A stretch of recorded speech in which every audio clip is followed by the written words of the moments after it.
G'day everyone, welcome back to another live hangout here at Voice Essentials. I hope you are well. I happen to already know that our wonderful Linda is not feeling well. So and yet she's still here, which that just speaks to the type of character that Linda is. But Linda, we all are hoping that you are feeling better soon, and that you recover well. Here in Australia, we're heading into our colder months, and therefore our flu season, and to go with that, our COVID season, etc.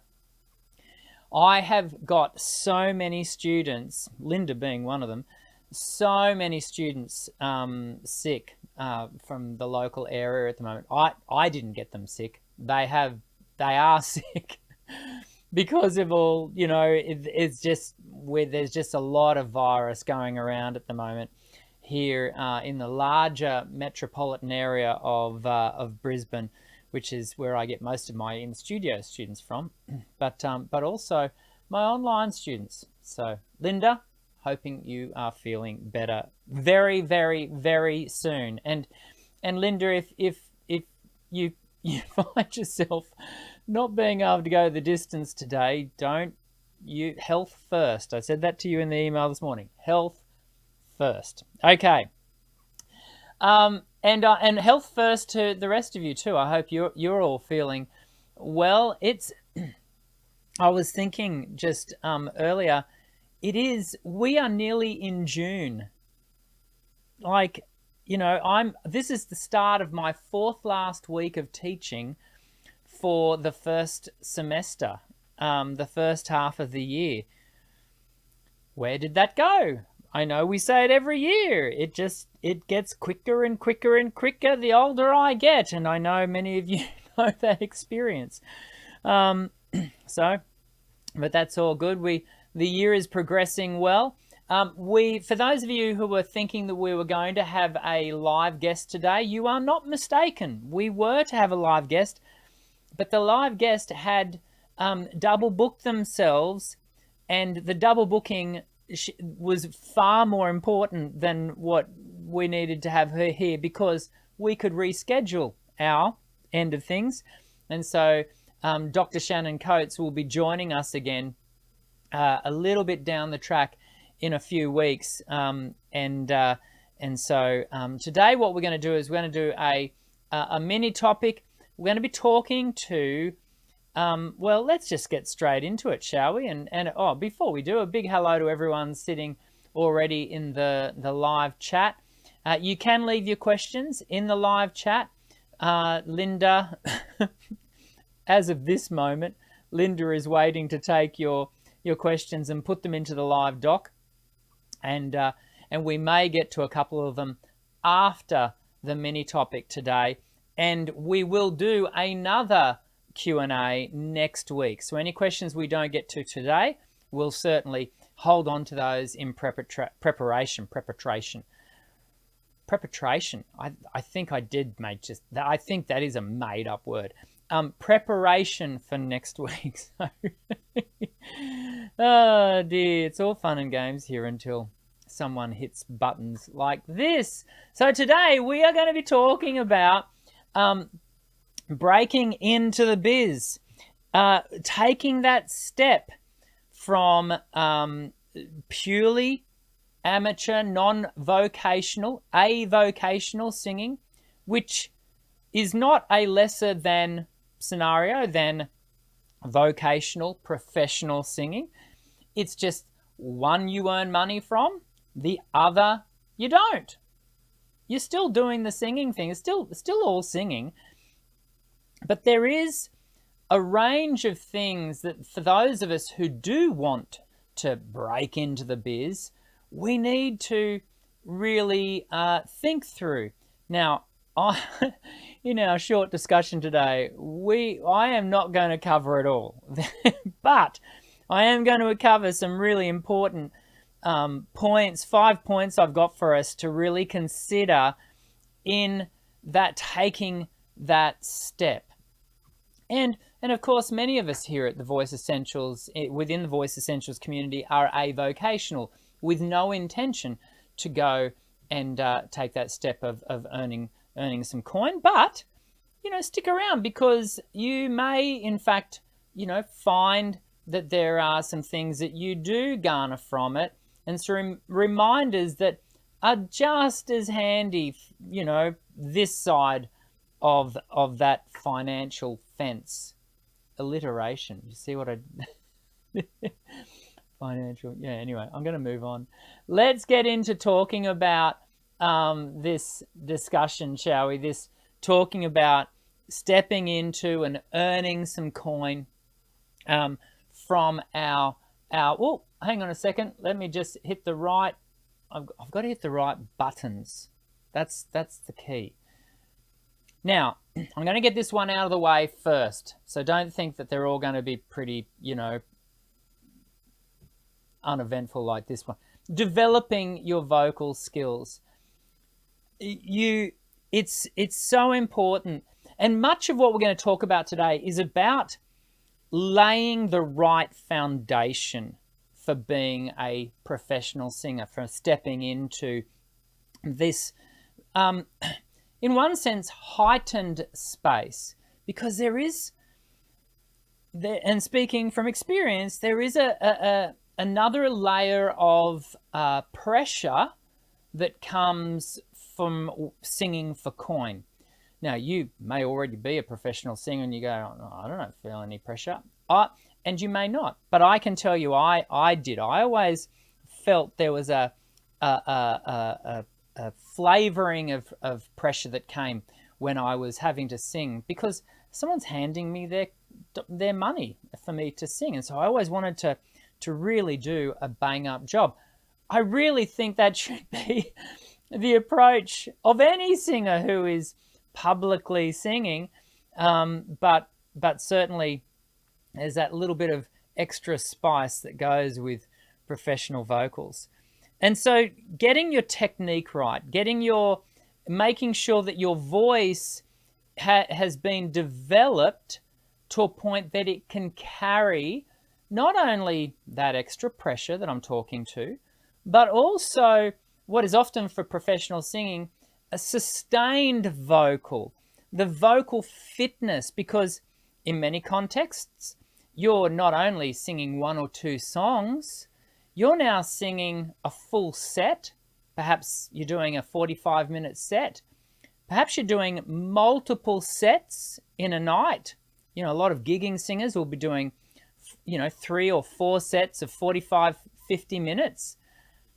But then on top of that, a lot of those singers are then doing that 3 or 4, 5 nights a week. And, a different context again might be music theatre. And so being able to step up and do 6, 7, 8 shows a week, sometimes more, of professional theatre where the show is running for, 2.5 hours. These place big, really significant requirements on the voice. And so having your technique in place is really important. Can I really encourage you to seek out, and this will come as no surprise to hear me say this, can I encourage you to seek out professional guidance in this space? You can get yourself, to it so far in your development through self-guidance. And that's why we do what we do here at Voice Essentials. I try to provide you with the connection with a lot of content that allows you to self-guide. But there does come a point where I cannot speak more highly of receiving that personalized training from an expert teacher who can take you beyond what you can take you. And if you've experienced that, you know what I'm talking about. And so develop before you go setting off, because here's the thing, I say this to singers all the time. Once it's very hard to change technique or to develop technique once the train has left the station. And it's not impossible, but it can be challenging. It's better to get that in place first before you step out. A big thing, and this is really more to when we speak to singer-songwriters and also cover artists, really develop a really solid body of repertoire. And so if you are wanting to, start doing, for example, cafes or,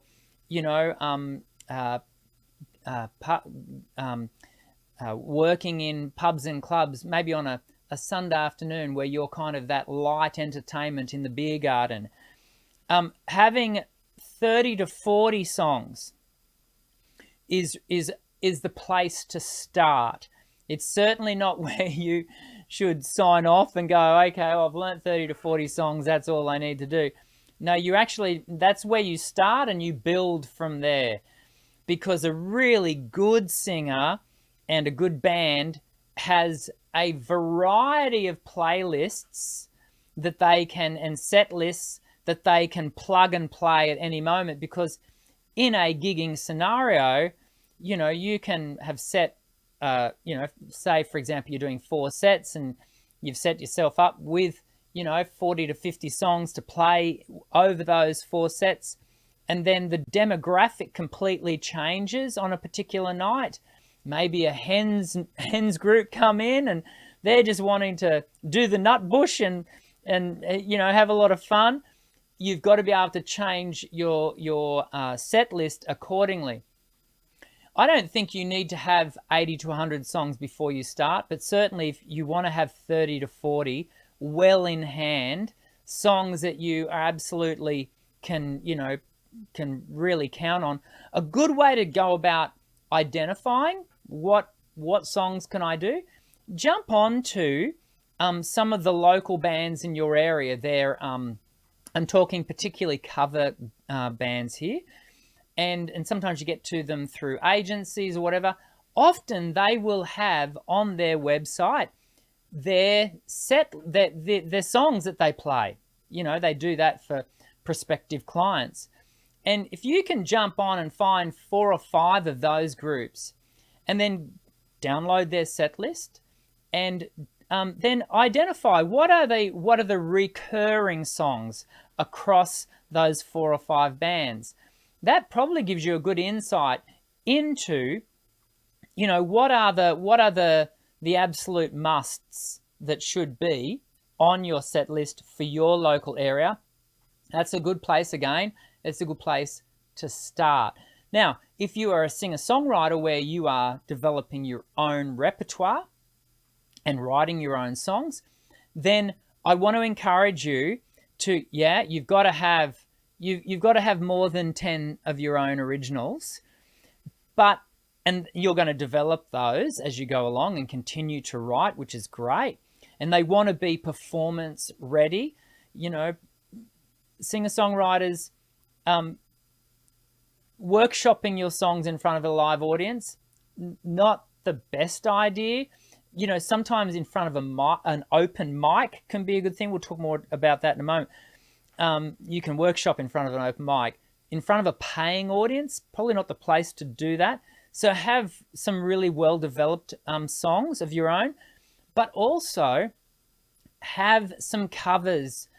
Even if you're doing the cover in your own style and if you've put your own bent to that song, have that ready to go. Because, in fact, a good thing for a singer-songwriter, whilst you're developing your own name and the following of your own songs, is to, do material that your audience recognize, earn their trust in a performance right off the bat, and bring them in and then give them your material, show them your songs.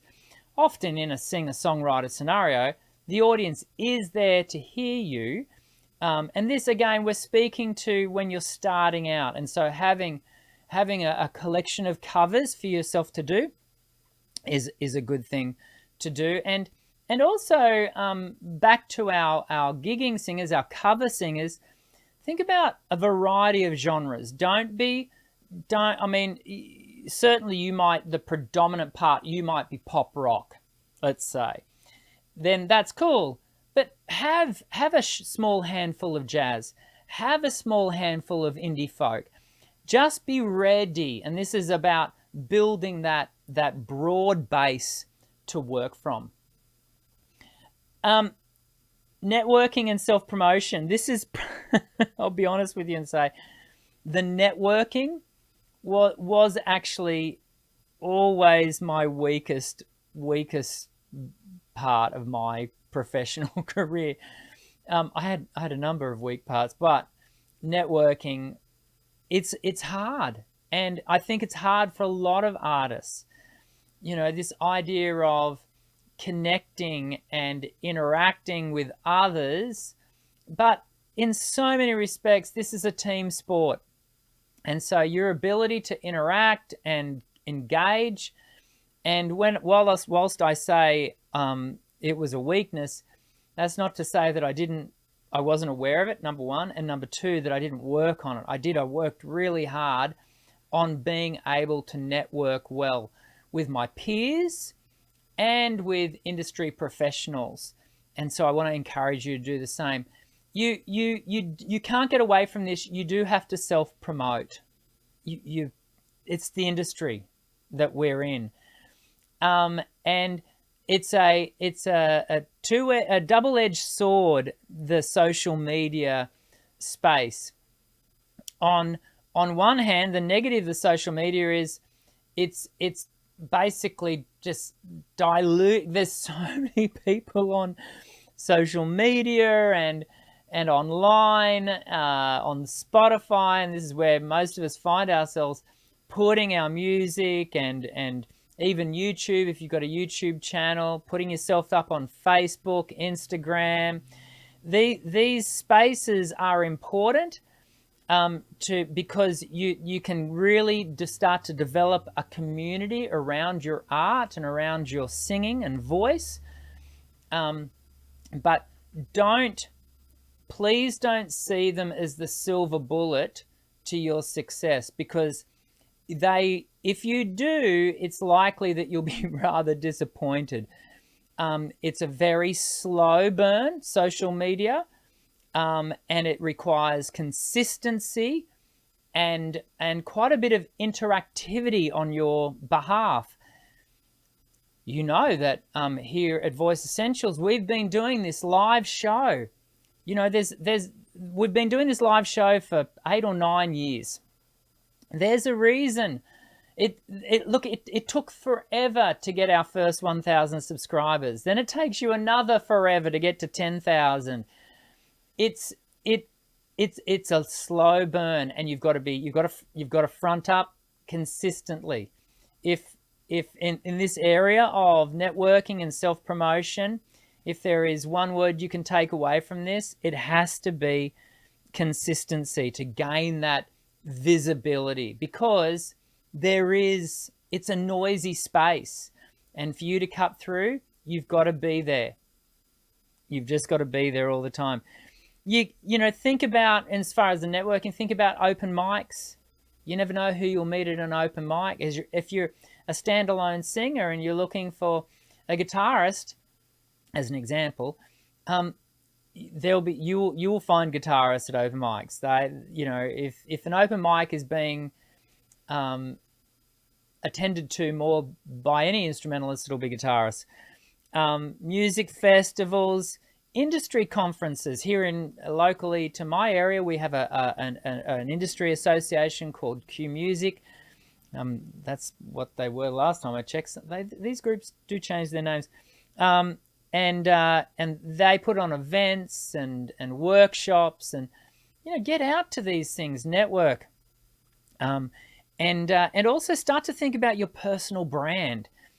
Start to think about, what is it about me visually that people can connect with, can identify with, and so, for example, and I actually don't do this from a branding point of view, though I am aware that it kind of works that way.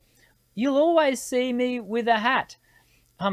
Hats are my thing. You know, I think people kind of associate Dr. Dan with wearing a hat. And so that's just one example. For some others, it will be the way they wear their hair. For others, people's it's their glasses. For other people, it's their clothes. There's so many different ways you can develop your personal brand, and that's a good thing to do. Understanding the business side, which we're kind of already working to, but it's the one area I think that is a weakness for a lot of musicians and singers, is the finances, right down to feeling uncomfortable with the idea that we're even charging money to do this thing that, let's be frank, we love doing it. You know, I have found myself at gigs going, I cannot believe I get paid to do this. This is awesome. That's fantastic. Don't be concerned or backward about that. That's a positive thing, and you shouldn't feel ashamed of that at all. But what happens is, for a lot of musos, they go to the other extreme. They go to the extreme of feeling ashamed, and therefore don't charge enough. It's so important. If you think about the amount of time and money that you invest into the development of your craft, you know, this is not an easy thing to do, to learn to do. If it were, everyone would be doing it, but it isn't. It takes a lot of time and effort and money. And so feel comfortable to appropriately charge for what you do. Think about writing up a contract. And learn to interact with prospective clients in a professional manner. It doesn't have to be over the top. You know, you don't have to send them a rider requiring, that there are rose petals in the toilet. You only need to be appropriate to what you're pitching at. But, a simple thing like a contract can be important. Be mindful of copyright, and be mindful of the importance of, doing the right thing when it comes to copyright. You do not want to find yourself in breach. And you might say, well, no one's ever going to catch me out. It's just little old me. In my humble opinion, that doesn't change anything. Copyright is there for a reason, because when we breach, and I am really talking more to the point here, knowingly breach someone else's copyright, it is a form of stealing from that artist. Let's not, cannibalize each other. And so paying people appropriately for their art and royalties and all those sorts of things through licensing, do those things. Be appropriate towards your peers and your colleagues. And hopefully they're doing the right thing by you also. And where necessary, there will come a point where you may need to seek appropriate representation through agents, through managers, publicists. I've worked with all three of those at different points in my career.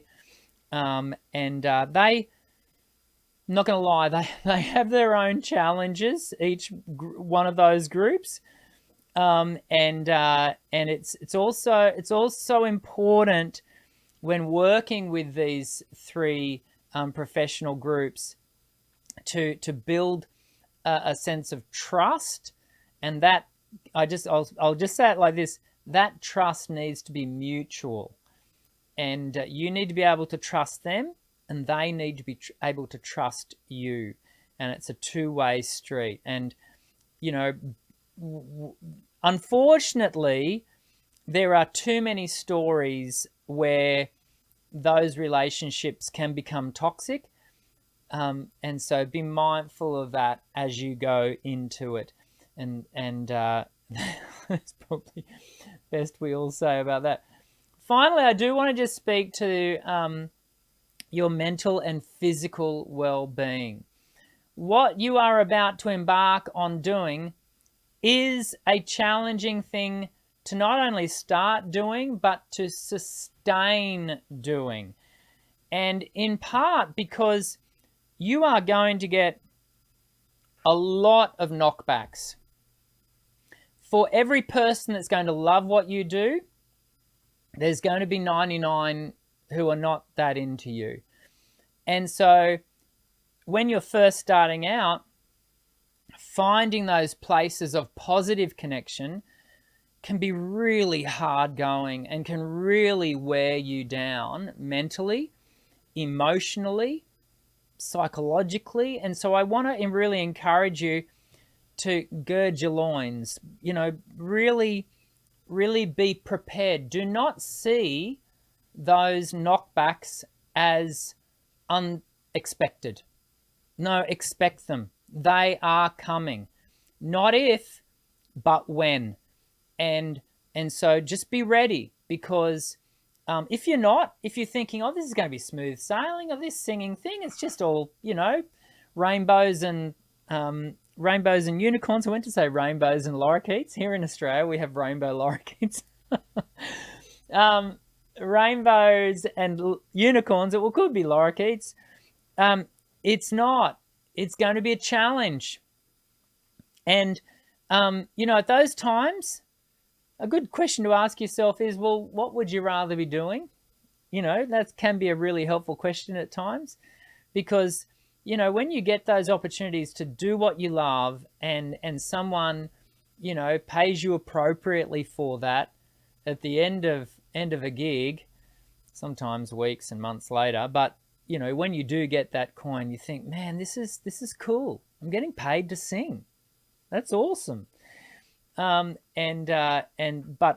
be ready for those times when you get a bit of kickback, a bit of negativity thrown your way. Please be careful with your health and your general well-being. I'm talking now to your physical health. There are, particularly, let's talk back to the networking area. Often a lot of that networking is done after a gig. It's often done, at 1 a.m. in the club after you've performed. There can be a little bit of alcohol that can go with that. That can then lead to you getting home and eating really late, which can lead to you maybe eating really late, eating really poorly, then going to bed, what ends up being really early the next morning, 2 a.m., 3 a.m. You might think to yourself, is he exaggerating? No, this is kind of, it can be quite normal. And when you're first starting out, you almost certainly will be continuing to have a day job, something to keep milking for just everyday living, because often we don't get paid enough, especially when we're starting to only gig. We've often got, day jobs. And so that can lead to a lack of sleep because you're getting up still at the same crazy hour to start your day job the next day. All of these things can really wear and tear on your physical health. And so you need to be attentive to all of this. You need to really treat your body as a temple and make sure that you are attentive to your hydration, your diet, your sleep, and your fitness, your physical fitness. To whom much is given, much is required. What I mean by that is there's not a lot of people that get to do this for money, the singing thing. It's kind of cool that we get to do this for those of us who do step onto stage and get paid for it. But with that comes the responsibility. If you want to do this for a long time, over a long period of time, for years and decades, you're going to have to learn to look after yourself. And it's funny because ones like, you often hear ones talking like, really famous old bands like the Eagles, the Rolling Stones, and they were often recognized in the early years as real, you know, players and living the rock and roll life. And I often hear them talking in, like, you know, the last decade, and they're all in their 60s and 70s, and they all learnt that if they wanted to keep doing this thing over a long time, they were going to have to really learn to look after themselves, and they had to do away with some of those behaviors to go the distance. And case in point, here they are going the distance. I hope today's discussion of those points, and again, we haven't covered them all, have we? And you can leave your comments if you're watching the replay, leave your comments below. But I think a lot of those are really important for you to consider if you are wanting to start thinking about, you know, earning some coin from your voice. Be ready to you know, enact one, two, if not all of the things we've talked about there today, and I hope you've found that helpful. We are going to go to some Q&A, and I think there's been, when I look over here, it looks like there's been quite a few questions going on. Let me come back over here. Let me see if I can get to the right page. What have we got here? Mackenzie Kate has asked a question, so we're going to come down to here to Mackenzie. If I can find Okay, so Mackenzie asks, I'm just going to, let's see if we can go to, no, I'm answering, hitting all the buttons, everyone. So Mackenzie Kate, my question is, how do I download an instrumental track from YouTube? But she has qualified that question with this question, and this next statement. I want to start recording covers with newer songs, like from YouTube singers. Instrumental tracks aren't available on iTunes and those sites. Mackenzie, what we have to be careful of here, and we were talking to it before, weren't we, is copyright.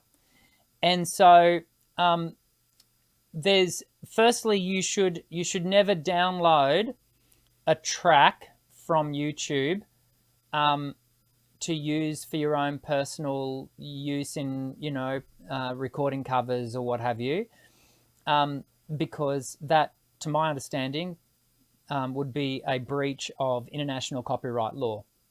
I am not a lawyer. And a really tricky area of law is copyright law. So I don't want to give advice, you know, legal advice, other than to say my understanding is that you would be breaching copyright to download anything from the internet. You can, there are groups, and for example, a group I've been getting professional backing tracks from for years and years and years, is a group called Capital Karaoke. Now, the reason I use them is they're an Australian group, and they are up on the north coast from me, Sunshine Coast, and I get professional backing tracks from them. You could look them up online. I think they might even have a downloadable service that you can use, and you can pay for the tracks, and in paying for the track, you are then also you know, paying for the license to use the track, is my understanding. You can double check that through them. It used to be also, and I'm interested to see that, you know, the instrumental tracks that you're talking about aren't available on iTunes, because I used to get a lot of individual tracks I was specifically looking for through iTunes. So it's interesting that you can't get those through there, and you might be speaking to very specific tracks perhaps. But as far as downloading them from YouTube, yeah, I would be cautioning you against doing that, Mackenzie, because I don't want to see you get into any trouble, because why would we want to do that? We wouldn't want to see Mackenzie in trouble.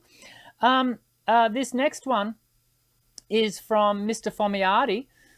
Question: the music business has changed recently. How does a younger generation or audience prefer to consume live music? Oh, what a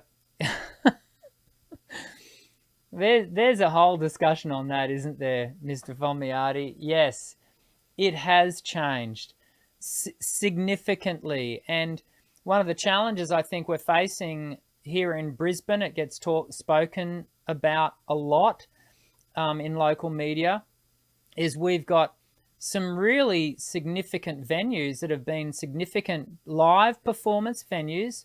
And I'm thinking of a local venue here in Brisbane called The Zoo, and it's closing. And like, we've got 3 or 4 like really well-known live music performance venues in Brisbane. The Zoo is definitely one of them. And to learn, you know, as I said, I learned about 4 or 5 weeks ago that it's closing down. It was like a shock. And we go, why is that happening? Why are we, you know, I think it's very complex. I think that the challenge is that, and I think Spotify is in that space, or, you know, without looking to attack Spotify per se, but the globalization, the ease of access to music has meant that you are literally walking around, and I say this as a person who has their own Spotify account, despite the fact that I held off for years and years. I really did. But when the last local music store, the place that I could still buy CDs from, closed down locally, I thought, well, what choice do I have now? I've got to go digital. But what that's done is it means that we now have access, you know, to not just a select amount of music, any music you want to listen to, pretty much, of any artist. Gone are the days where, you know, I don't own any Justin Timberlake albums. I'm just pulling a name out. But maybe my friend does, and so I might, you know, borrow that. Or I would have to go and buy the whole album. Now I just grab my phone, as you all do, and we search it up and listen to a bit of Timberlake. That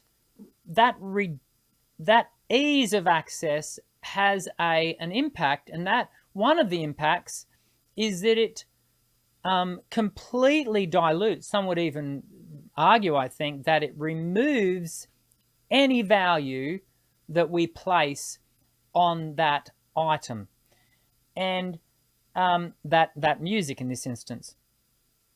And so what happens is, you know, the roll-on effect of that for us as live musicians is our live music is diluted to a great extent as well. And so, you know, your venues, and again, I know I'm being quite reductive here, and I know it's very complex, but these are some of the reasons why, you know, the challenges that the music industry is facing.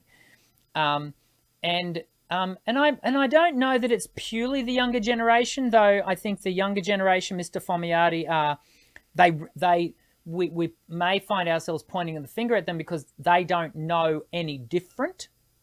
My children they wouldn't know what a Sanity music store looked like, because it doesn't. They weren't around when they only know how to access music through Spotify, and so. But I think any of us who have a Spotify account are a part of that, you know, challenge.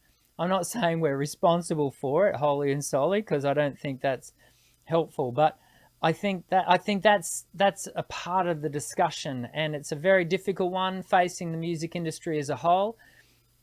The funny, interesting thing about it is what it's done is it's made the very thin crust, the very upper echelons. I'm talking the Taylor Swifts, the Beyoncés, the Ed Sheerans, it's given them more, but to give them more, it's stripped out the middle. And it's that middle group that we're talking about today with the biz, with breaking into the biz. That middle space, that earn a living, they're not getting rich and famous off it, they're just earning a living. It's that area, I think, that has really suffered in this, historical development of the way we dispense music. And there are people who know so much more about this than I do, and I heard one on the radio just the other day. But yeah, it's a thing. It really is a thing. I'm coming up here to Thakasa. Is that how we pronounce your name, Thakasa? Hello, brother. Welcome. Actually, I'm not a singer. I'm a Quran reciter. I want to improve for the Quran reciting. Can you help me and train me for that? And did you ever trained like me? Yes, I have trained many people who are reciting for their religious services in that space, and developing your singing. I think you'll find quite helpful, as in singing voice. You might also like to consider, Thakasa, looking in your local area for a speech pathologist who can help you in developing the efficiency of your spoken sound as well, and that may well be helpful. So yes, I've had lots of experience, and yes, working on your singing voice will be beneficial, but the other option available to you is to look to a speech pathologist. I think in some countries they're referred to as language and speech pathologists, and so hopefully that's helpful to you. What have we got here? We've got a question from, and I'm coming up here if I can find it. Here's just something from Mackenzie. She's replying back in our discussion about copyright. So if I can only access the karaoke from the YouTube karaoke version, how do I download that track from YouTube so I can put it into recording software like GarageBand? Again, Mackenzie, I'm gonna harp on. You shouldn't be doing that. I don't think you should be doing that. I caution you, Mackenzie. You'll end up choosing to do whatever you choose, but I caution you, probably avoid doing that if you can. Who I want to find shoot chick question. Here we go. This is the question I'm looking for. This one is from shoot chick question. Shoot chi. Oh, hang on a second. Oh yes, that's the funny thing that we get when we do that. I want to turn that off. Let me come back to shoot chi. No. See, this is what happens when I've got to hit all the questions, all the points. Now I can't find shoot chi's question. Has that come back up? No, I don't want that. Hang on, because I want to answer this one more question, because then we're out of time. Shoot chi. I'm looking, shoot chi. I'm looking to see if I can find your question. Where are you? Here we go. There we go. I think this will do the right thing. Question. 10 years singing. 1,000 hours of online advice. Hundreds of lessons. Still not fully functioning by ear on pitch key. I've worked on this and had some progress. Then a few weeks later, progress.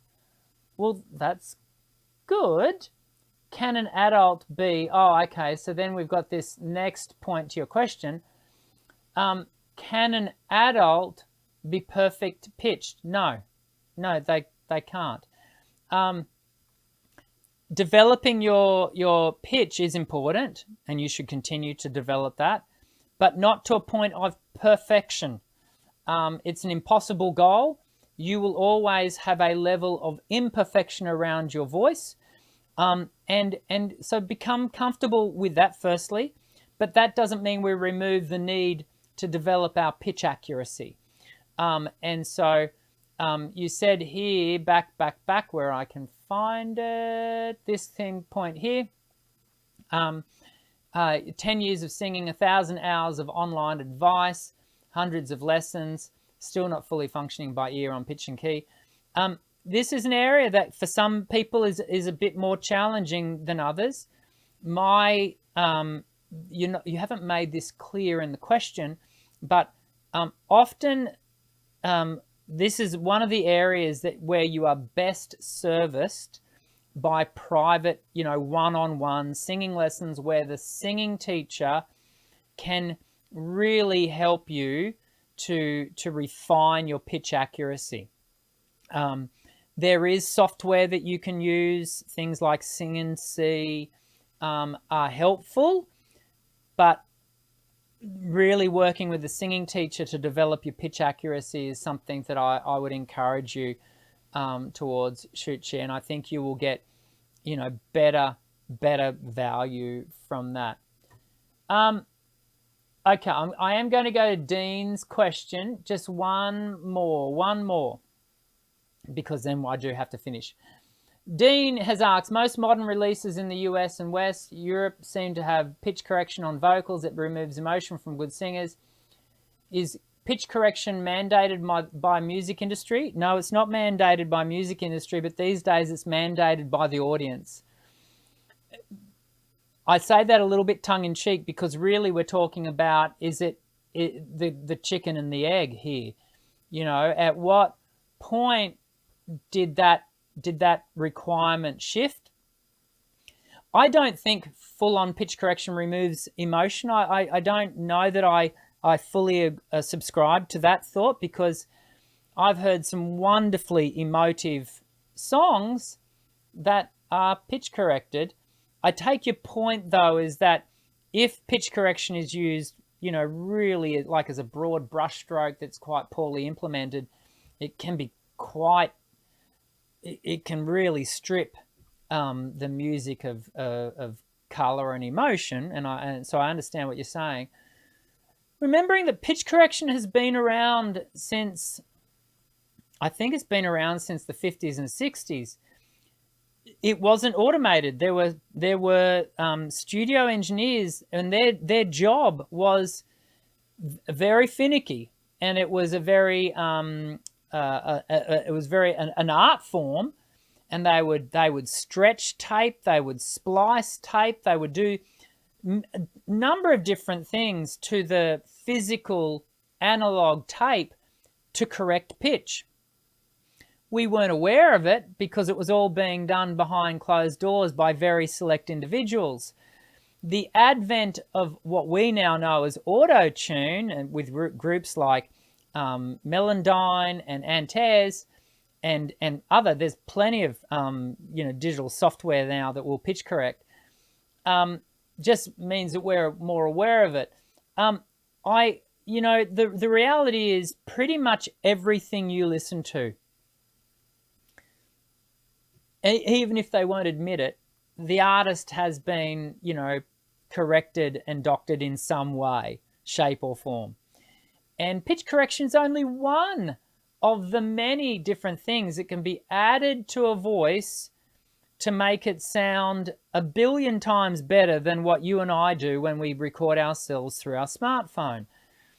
But it's got to a point now where we have developed this expectation from our audience of a level of polish and perfection that the human being is not anatomically and biologically able to achieve repetitively. So that's not to say singers can't, human beings can't sing accurate pitch. I can do that. But to do it on every single note, in every single song, for the rest of my days, I can't do that. I'm venturing, you can't do that. No one can do that. And so things like pitch correction, that it's become ubiquitous with the modern landscape. Is that a bad thing? Well, you can get into the ethics and the moral dilemmas of that. the reality is it is here. It's when where I have a challenge with it, Dean, is when it is used in a disingenuous presentation of someone that presents them in a light that is far from what they are able to do live. That's where I get a little bit, and maybe that's just me because I've worked so hard on my acoustic voice, that it sticks in my craw. There'd probably be others that wouldn't have an issue with that. And so we all have our line that we draw in the sand at somewhere, some place, some time.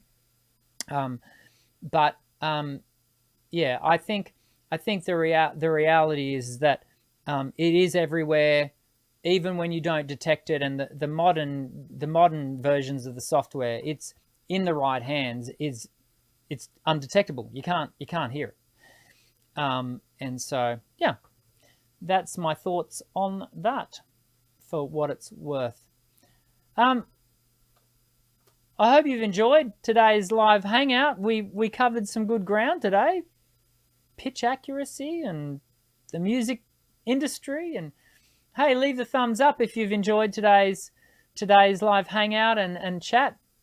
It's good to see so many of you in the live chat. And if you've been watching today as a live as a replay, I hope you've enjoyed it. You've done well to get to the end of the show.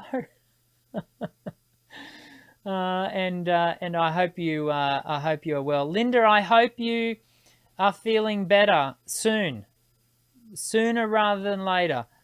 And all of us here at Voice Essentials, we all wish you a speedy recovery from your ills. I will see you next week. We're going to come back for another Q&A. So, hit the thumbs up button, hit the subscribe button, the white bell icon, hit all the buttons, and just make sure that you don't miss next week's show where we'll continue answering your questions. But until then, I hope you have a great week. I'm Dr. Dan. Sing well.